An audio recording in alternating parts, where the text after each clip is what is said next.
Il est de ces lieux dont la légende raconte l'histoire. Et aujourd'hui, c'est ici que j'ai envie de vous emmener, chers auditeurs, pour les bons plans de Dorothée Genot pour Deauville, la radio. Au soleil, sur un banc, j'ai la chance d'avoir à mes côtés Xavier, directeur de la communication culturelle à Pont-l'Évêque, qui va nous parler et nous expliquer l'origine du nom de cette prison dite joyeuse. C'est à vous, Xavier, on vous écoute. Bonjour, merci. Alors effectivement, ce nom de joyeuse prison à Pont-l'Évêque vient d'une légende bien construite, mais qui prend racine dans la réalité. De 1946 à 1949, dans cette prison, on a un régime pénitentiaire très laxiste. Le gardien-chef installe un fonctionnement. Les détenus ont une certaine liberté, ont des passe-droits, peuvent travailler et sortir de la prison, aller boire un café, aller voir les courses à Deauville, peuvent faire venir leurs petites amies même. Donc c'est relativement rocambolesque.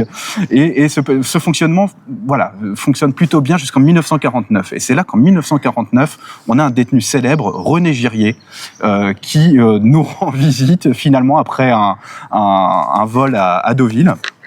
Et René Girrier se prend d'amitié avec le gardien-chef et est totalement finalement intégré dans cette prison. Mais René Girrier est connu véritablement pour s'échapper de tous les endroits où il vit, de tous les endroits où il est enfermé. Et Pont-l'Évêque ne fait pas exception à la règle. René Girrier va s'échapper en 1949, quelques mois après son incarcération. Alors, vu qu'il est ami avec le gardien-chef, il ne va pas s'échapper par la porte, ce qu'il aurait pu faire. Il va s'échapper en sciant les barreaux de sa cellule et en sautant par les murs de la prison.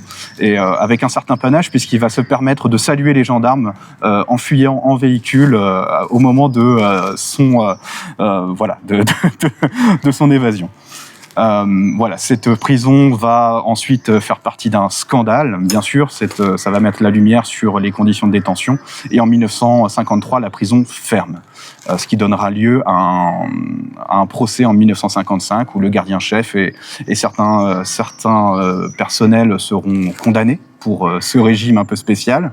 Et la légende sera totalement écrite par un film qui sortira en 1956, intitulé La Joyeuse Prison, dans lequel on va retrouver des acteurs tels que Michel Simon ou Darry Cole. La légende part à partir de 1956 et nous parvient encore aujourd'hui. Eh ben, un grand merci. Il y a aussi, bien évidemment, on tourne la page du temps et revenons en 2025. Toute l'actualité à découvrir, parce qu'il y a beaucoup d'événements qui sont faits sur le site internet, c'est bien ça ? Bien sûr, on ouvre la prison pour des visites tous les mois, pendant les vacances scolaires, pendant les vacances d'été, des visites patrimoniales, mais aussi des visites théâtralisées, un peu plus spécifiques, un peu plus vivantes encore. Et on ouvre le bâtiment pour un événement qui est incontournable à Pont-l'Évêque, c'est la prison de la peur au moment d'Halloween. Voilà, je vous invite à découvrir aussi cet événement phare de la ville où la prison prend un tout autre visage. Eh ben, un grand merci Xavier. Moi je vais aller sillonner ces jardins, profiter du beau soleil et continuer à me plonger dans cette belle période historique. Bonne journée.